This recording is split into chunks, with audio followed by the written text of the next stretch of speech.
Kataluniak bizi duen egoera ekonomikoak markatu du gaurko diadaren ospakizuna. Une ekonomiko latzak independentzia zaleago bihurtu omen du gizarte katalana adituen esanetan.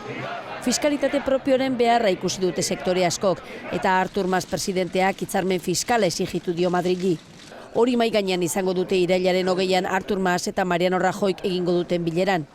Baina gaur bertan diru premia larria du Generalitateak kontuak gorrian ditu. Horregatik eskatutako erreskatea, hau da autonomia erkidegoen likideziarako fondotik 5.000 milioi euro jasotzea, ezinbestekoa dute. Hori hilabete honetan bertan gertatuko ez balitz, kreditu zubia beharko luke Generalitateak ohiko ordainketei aurre egiteko. Murrizketak asko izan dira azken 2 urtetan. Gizarte zerbitzuetan bakarrik 37.000 lanpostu galdu dira. Hezkuntzan ia 10% gutxiago da langileria eta osasun sailean 5%. Protestak ugaritu dira Kataluniako kaleetan eta gizartearen ezinegona nabaria da.